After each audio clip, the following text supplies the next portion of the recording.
Bismillahirrahmanirrahim. Alhamdulillahi Rabbil alamin. Wa salatu wa salam ala abdil mursalin. Wa ala alihi wa sahbihi wa khadimi ummati. Chers frères musulmans, chers frères talibés, nous allons aujourd'hui continuer notre travail qui consiste à étudier ce chapitre ayant trait aux péchés capitaux, tel que le Cheikh Ahmed Bamba Khadim Rassoul l'a développé dans Munawwir Sudur, l'éclairage des cœurs. On avait vu donc les 16 grands péchés capitaux qui concernent le cœur, le jawarih saba, les 7 organes du corps. Aujourd'hui, ils sont au nombre de 16. On les a cités. Aujourd'hui, on va voir les 4 péchés capitaux qui sont liés au corps entier de l'être humain. Donc ces péchés ne sont plus liés seulement au cœur, ni seulement aux organes, aux 7 organes du corps humain, mais ce sont des péchés qui touchent le corps entier. Quels sont ces péchés? Le Cheikh nous dit que ces péchés sont au nombre de 4 et qui sont des péchés extrêmement graves parmi les 20 péchés capitaux. C'est pourquoi il dit Amma lati ammat jami al-jismi fa'arba hawil ajla qism. Il dit que, sache que les péchés capitaux qui sont au nombre de 4 sont les péchés qui touchent le corps entier. Ils sont au nombre de 4. Lesquels? Il va nous les citer. Uququ walidayni wal firar min zahf إفساد مال اليتيم مسلم ترك الصلاة حقوق والدين. حقوق والدين, الوالدين ça veut dire les deux parents, c'est-à-dire le fils ou la fille ou l'enfant tout simplement qui n'obéit pas à ses deux parents, qui désobéit à ses deux parents, qui manque de respect à ses deux parents et qui ne s'occupe pas de ses deux parents, qui les abandonne. Il dit que ce péché-là, c'est un péché extrêmement grave. Extrêmement grave. Vous devez avoir du respect vis-à-vis de vos deux parents. Vous devez les aimer.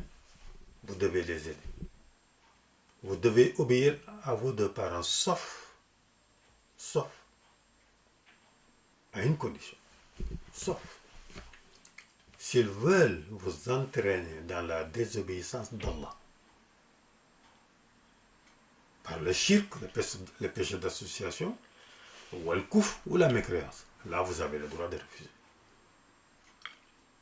Mais, vous leur devez le respect sur toute autre chose, et de l'obéissance. Ce qu'on appelle huquq walidayn, c'est-à-dire le respect des droits des deux parents, qui sont bien clairs et nets dans le Coran. Le Coran nous dit, dans le Coran, quand vous parlez à vos deux parents, parlez avec respect. Quand ils ont atteint un certain âge, vous leur devez toujours du respect. Vous leur devez de l'assistance. Ne les abandonnez jamais. Et soyez humbles devant eux. Faire le contraire, c'est désobéir à Allah subhanahu wa ta'ala. Comme je vous l'ai dit, sauf le cas où ils veulent vous appeler dans la mécréance ou dans le péché d'association, là, vous avez le droit de dire non. Et de pencher vers l'homme de Dieu qui obéit à Allah, qui marche dans les sentiers d'Allah. وَاتَّبِعْ سَبِيلَ مَنْ أَنَابَ إِلَيْهِ. وَالْفِرَارُ مِنْ زَحْفٍ. Donc c'est le premier péché grave, la désobéissance aux parents, le non-respect des droits des deux parents. وَالْفِرَارُ مِنْ زَحْفٍ. Firar min zahf, c'est le fait de tourner le dos et de fuir dans le djihad. Quand la communauté musulmane est en confrontation avec une communauté impie, ennemie, si vous fuyez dans le combat, vous commettez un grand péché. C'est un péché énorme, capital. Il ne faut pas fuir devant le combat. Mais il parle du djihad. Le djihad que le prophète alayhi salatu wassalam faisait, tel que Badr, Uhud, Khandaq, la bataille du fossé, c'était des djihad autorisés par Allah subhanahu wa ta'ala, et c'était des djihad défensifs. Et ce djihad sera jusqu'à la fin des temps. À chaque fois qu'une communauté musulmane, une communauté de croyants est attaquée par une autre communauté impie, les musulmans ont le droit de se défendre. Et quand ils se défendent dans la guerre, dans la bataille, ils n'ont pas le droit de rebrousser chemin et de prendre la fuite. Cette fuite dans le combat contre l'ennemi consiste ce qu'on appelle al-firar mizah. C'est un péché capital. Le troisième péché capital, ifsadu malil muslim. Ifsadu malil muslim. Le fait de gaspiller l'argent des croyants. Si par exemple, il y a une communauté de musulmans, comme ici en France ou ailleurs, ou au Sénégal ou ailleurs dans le monde, ils vous confient leur fortune.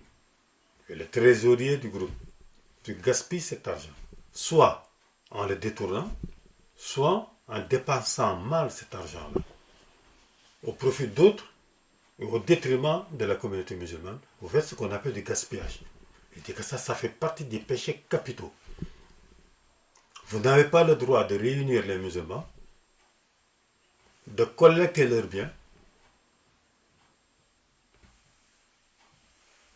et de détourner cet argent vers d'autres fins dont ils ne veulent pas, ou bien de le gaspiller tout simplement. Au lieu de l'investir dans le sens des intérêts de la communauté musulmane.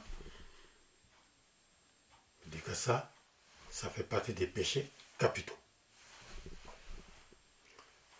Et le quatrième péché capital, tarkus salat, l'abandon de la prière. Le fait de refuser de prier. Là aussi, il en a parlé dans Tazaoud Sarar, en des termes très sévères. Et la sanction qui suit, pour celui qui refuse de faire la prière, il dit que tarkus salat, l'abandon de la prière. Celui qui priait et qui ne prie plus. Ou celui qui se refuse de prier. Soit parce qu'il dit que la prière n'est pas une obligation, ou qui admet que la prière est une obligation, mais qui refuse de la faire. Il dit que tarkus salat, l'abandon de la prière, fait partie des 20 péchés capitaux, parmi les péchés les plus graves et punis par la loi. Donc voilà 4 péchés.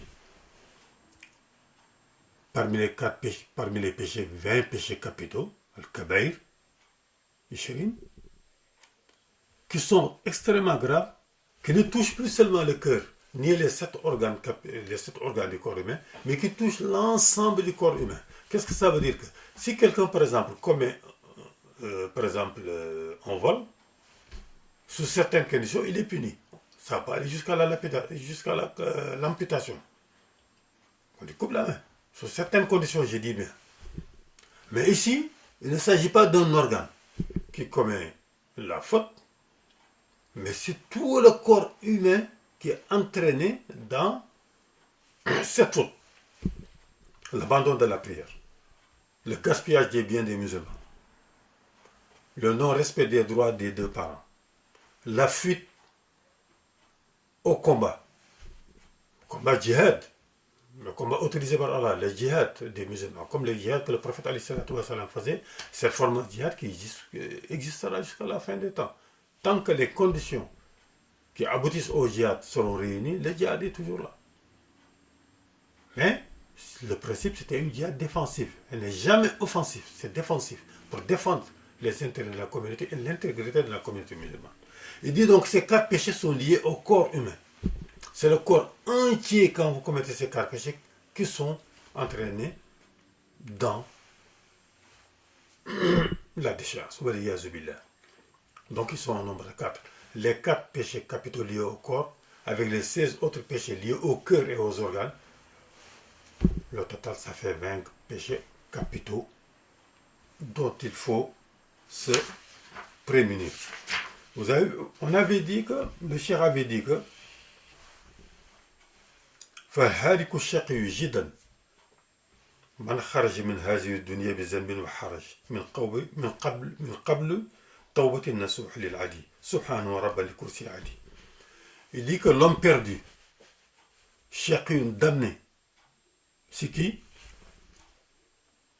Sans contestation aucune, man kharaja min hazi dunya, c'est l'homme qui quitte ce bas monde, c'est-à-dire l'homme qui meurt, tout simplement. Bizanbin wa haraj,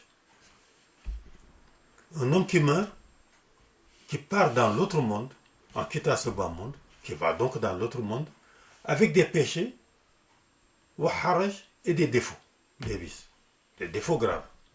Il dit que cet homme-là, min qabli tawbatin nasuh, donc qui meurt sans se repartir de ses péchés. Ces péchés-là, on les a cités, parmi les péchés, les 20 péchés capitaux en font partie.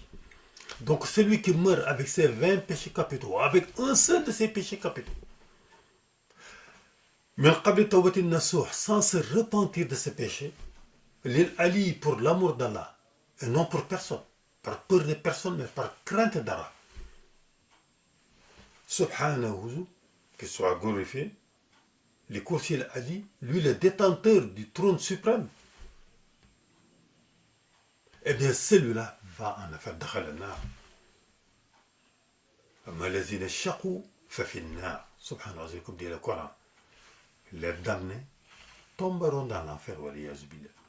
Donc, c'est par miséricorde, par rahma, que le Cheikh Ahmed Khadim Rassoul nous met le doigt sur ces 20 péchés capitaux, que l'on peut être amené à sous-estimer, alors qu'ils ne sont pas du tout sous-estimables. Parce que ces péchés-là, comme il le dit, si on quitte ce bas monde, si on meurt sans se repentir d'un repentir sincère de ces péchés, que ce soit l'ensemble des péchés ou un de ces péchés, avec des défauts graves, comme les défauts que l'on avait cités et qui sont liés au cœur, l'individu risque, si Dieu ne lui pardonne pas, d'aller en enfer. Pour que le repentir à Tawbatu Nasuh soit valable, les conditions de validité, c'est le faire avec nadama, avec regret, de ne plus jamais récidiver, de se repentir dès qu'on commet le péché et de ne pas le renvoyer au lendemain, et de le faire pour l'amour d'Allah et non pour la crainte de personne. Voilà le véritable repentir sincère. C'est comme si tu as posé le pied sur une braise ardente, tu lèves automatiquement le pied en criant, tu as mal, eh bien tu ne poseras plus jamais le pied sur cette braise ardente, parce que tu risquerais de te faire mal. Et tu ne veux pas te faire mal. C'est ça qu'on appelle le rebâtir à Tawbatu Nasuh. Voilà la comparaison qui est donnée. Et donc tous ces péchés capitaux, il faut s'en repentir. Il faut s'en repentir. C'est pourquoi il dit Watruki sabil l'arbiya al-mu'tadin, wastuk sabil al-lazki al-mu'tadin. Dans la conviction, il dit que abandonne la voie, l'arbiya al-mu'tadin, des transgresseurs de la loi divine, ceux qui commettent ces péchés, qu'ils soient mineurs ou capitaux, ce qu'on appelle al-arbiya al-mu'tadin, sont les gens arrogants, insolents, qui commettent les péchés sans se repentir. Ne sois pas de ceux-là. Wastuk sabil al-lazki al-mu'tadin, mais soit de ceux qui ont choisi la voie des purs, des gens qui se purissent, qui purissent leur cœur, qui abandonnent les péchés, qui fuient les péchés, et qui suivent la voie droite, la voie d'Allah subhanahu wa ta'ala.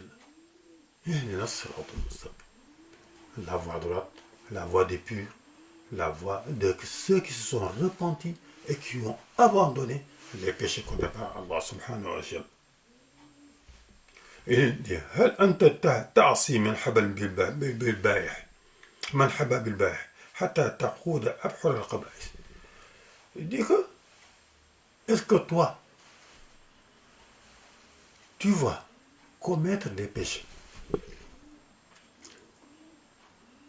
des choses que Dieu t'a interdites, tu vas les commettre, tu refuses de les abandonner, alors que il t'a donné la possibilité de faire de très bonnes choses.